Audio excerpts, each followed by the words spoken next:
Cracking Up, a story about erosion. It's groundbreaking, by Jackie Bailey and Matthew Lilly. Sounds like a smashing story. The rocky ledge poked out from the cliff face high above the sea. A patch of short, stringy grass clung to it, and bird droppings streaked its sides. The ledge had been there for a very long time. Land ahoy, Caesar! It was there when the Roman Empire came and went. It was there when knights built castles and fought battles. It was still there when the first steam trains puffed across the land and the first aircrafts flew through the sky. Watch out for the cliff! From the very beginning, erosion was taking place on the cliff. Every spring, seagulls built nests on the ledge, laid their eggs, and raised their young. In the summer, the hot sun baked the cliff face.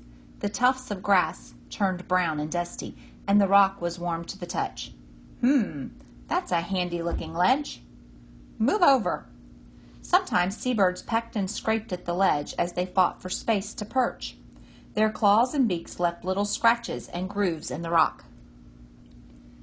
Each autumn, most of the birds flew off to warmer places. Strong winds blew in from the sea and beat against the cliff face. The wind carried specks of dust and grit that rubbed the ledge like sandpaper. Brr, it's time to go. The grass that grew on the ledge pushed its roots through the thin layer of soil and into tiny cracks in the rock. The roots clung to the rock and stopped the soil from being worn away.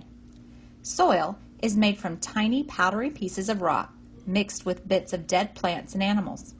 Over thousands of years, rainwater crumbles rock into dust, and this builds up on the land as soil. Without soil, plants could not grow. Plants help slow erosion. In winter, the days were cold and wet. Rainwater soaked into every crack and hole in the cliff. It's freezing out here. It grew so cold that the rain turned to snow and the water in the cracks froze into ice. The ice made the cracks wider. When the ice melted, the cracks filled up with more water than before. As water freezes into ice, it expands, swells up, so the ice takes up more space. The expanding ice is very strong. When water freezes inside the cracks in rock, the ice is powerful enough to push the rock apart. This makes the cracks bigger and can break the rock into pieces. Below the ledge, the seawater rose and fell. Waves crashed against the foot of the cliff, gradually undercutting it. Each year, the ledge seems to stick out more because the cliff under it was eroding away. The sun, wind, and rain wore deep grooves in the sides of the ledge. Its edges began to crumble. Awk! Maybe I won't land here after all. Bit by bit, the ledge was being worn away. It was being eroded. Water is heavy. When a large wave hits something, it can have as much force as a speeding car. As each wave hits the base of a cliff, it thrusts water into every gap and crack. The cracks slowly widen until chunks of rock fall away. Over time, the base of the cliff is eroded away. Erosion is the name scientists give to the way in which water, ice, wind, and sun wear away the Earth's surface and change the shape of the land. Earth's surface is made of rock. On land, the rock is usually covered with a layer of soil, but you can see bare rock in cliffs and on mountainsides where there is no soil or where the soil is very thin.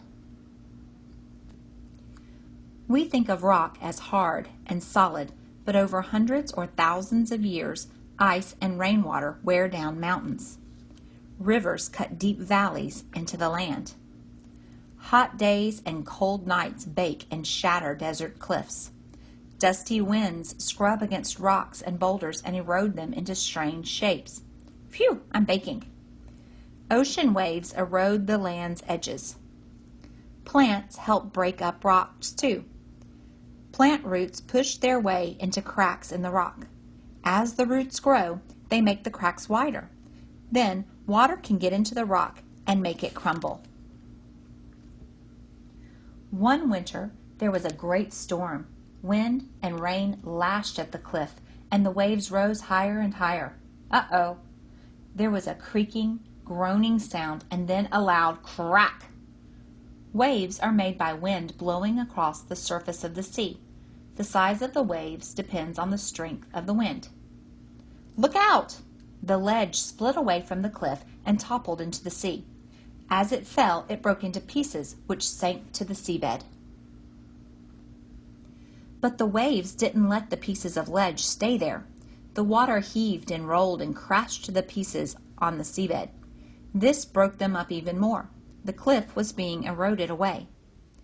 Waves don't only happen on the surface of water. Underneath the waves, the water is churning around and around, a bit like the water in a washing machine. The storm died away and the sea grew calmer, but the waves still rolled in. Each wave brought a surge of water that tumbled the pieces of rock forward, then sucked them back as the water flowed away again. The underwater waves were eroding the cliff. Look, new rocks to play with. The pieces of ledge rolled backward, until their edges were worn smooth. They no longer looked like chunks of broken ledge, but like lumpy rocks. Some were the size of bricks. I'm sure these rocks used to be bigger. Day after day, the tides came and went. When the seas were rough and stormy, big waves lifted up the rocks and threw them against the cliff, helping to erode them even more. Whoa, crash, bash. High tide. Twice a day, the sea rises higher up the coast than at other times. This rise and fall in the level of the sea is called the tide. When the tide reaches its highest point, it starts to shrink back. When it reaches its lowest point, it starts to rise again. Low tide. Some of the rocks were smashed into smaller pebble-sized pieces. Then, their sharp broken edges were slowly ground smooth again as they rolled backward and forward in the sea. All this rolling around wore the pebbles away, but something else was happening to them too. Little by little, the water was dissolving them. Rock is made of lots of pieces of stuff called minerals. Some minerals dissolve in water and are washed away, leaving tiny holes in the surface of the rock. The holes also made the surface of the rock weaker so that it is more easily worn away. Gradually, the pebbles grew smaller and smaller, from the size of your fist to the size of an egg to the size of a walnut. Now, when the waves lifted them up, the pebbles were so small and light that they hung in the water for a little while before sinking back to the seabed. I bet mine lands before yours does. Where are they going? When the next wave came, the water pushed the small pebbles sideways. The pebbles gradually began to drift around the side of the cliff. The side of the cliff curved back from the sea into a wide bay with a sandy beach. Slowly, the pebbles were being carried toward the bay. It's a good day for flying. Some types of rock are softer than others and are eroded more quickly. When soft rock lies between hard rock, the sea carves away the soft rock much faster and a bay is formed. The hard rock is left sticking out on either side of the bay. The water in the bay was calmer than at the foot of the cliff. Here the waves rolled all the way onto the shore. The seabed was different too. Instead of big boulders and piles of rock, it was covered with sand, pebbles, and empty shells of dead sea creatures, with just a few large rocks scattered around. Seaweed and shellfish clung to the rocks, and crabs, lobsters, and fish darted through the water or searched among the pebbles for scraps of food. As each wave rolled toward the shore, it picked up small pebbles and grains of sand and washed them closer and closer to the beach. The pebbles from our ledge were carried away with the rest. As they traveled, they rubbed and rolled against the sand, stones, and shells on the seabed until the pebbles were no bigger than the size of your little fingernail. Little by little, the pebbles moved closer to the shore. One windy day, when the waves were big and fierce, the pebbles were lifted high and flung up onto the beach. This time, when the tide went out, it left the pebbles behind, gleaming in the sun. By now, the pebbles were so small they were the size of grains of rice. They had become grains of sand. Hey, we've been left behind. Where the seabed slopes up toward the shore, the water gets shallower. In shallow water, the tops of the waves curve over and crash down in a mass of white foam called surf. Sometimes the wind or the tides moved the grains of sand along the beach. Sometimes shore crabs scuttled over them, or shore birds pecked at them in search of sandworms. Here, wormy, wormy. In summer, lots of people visited the beach and walked or played on the sand. One day, a child scooped up the sand and pushed it into a bucket. She pressed it down firmly with her shovel. She turned the bucket over and patted its base. When she lifted the bucket away, she had made a sandcastle. Because of erosion, the grains of sand were high above the ground, like they were on the cliff, at least until the next tide came in. More great stuff to know. Seas of sand. Beaches aren't the only places with lots of sand. Deserts may be far from the coast, yet some contain vast seas of sand. And sand is made by erosion caused by the sun and wind. Deserts have almost no rain, so there are very few plants and little soil to cover the rocks. Sandy deserts are baking hot in the daytime, but cold at night. The change from hot to cold to hot again cracks surface rocks apart. Dusty winds rub against rocks, gradually grinding them into sand. Over thousands of years, the sand builds into flowing heaps called sand dunes. It is possible to have too much sand. Saving soil. Without erosion, we wouldn't have any soil. Erosion breaks down rock into dust and clay, which mix with bits of rotting plants and animals to make soil. But erosion can destroy soil too. Soil takes thousands of years to make, but it can be blown away by wind or washed away by water in just a few months. Plant roots, especially tree roots, help to hold down soil and to protect it. In some places, people have cut down lots of trees to make way for farmland. But when the soil is left bare, rain and wind erode it away, leaving the land useless. New for old. With all this erosion going on, you might think there would be no solid rocks left on Earth. But erosion is often a very slow process. Some rock can take millions of years to erode, and while it is wearing away, new rock is being made. New rock comes from deep inside the earth.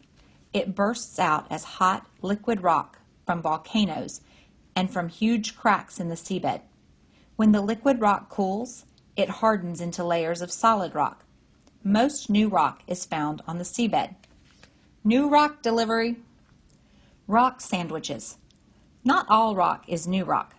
A lot of rock we see on land is recycled. Sand and dust build up in thick layers at the bottom of seas and lakes. These layers get heavier and heavier as the ones on top press down on those on the bottom. Eventually, the bottom layers are squeezed so hard they turn back into solid rock.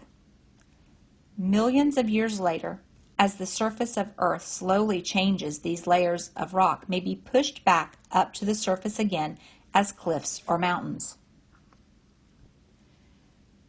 Cracking facts. When sand is heated to more than 2,192 degrees Fahrenheit, or 1,200 degrees Celsius, it melts into a clear liquid. When the liquid cools, it hardens into glass.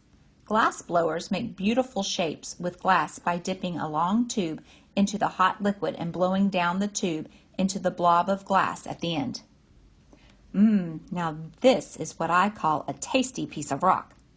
You often see patches of crusty-looking green or yellow plant-like stuff growing on rocks. These are lichens. Lichens don't need soil to grow. They can live on bare rocks.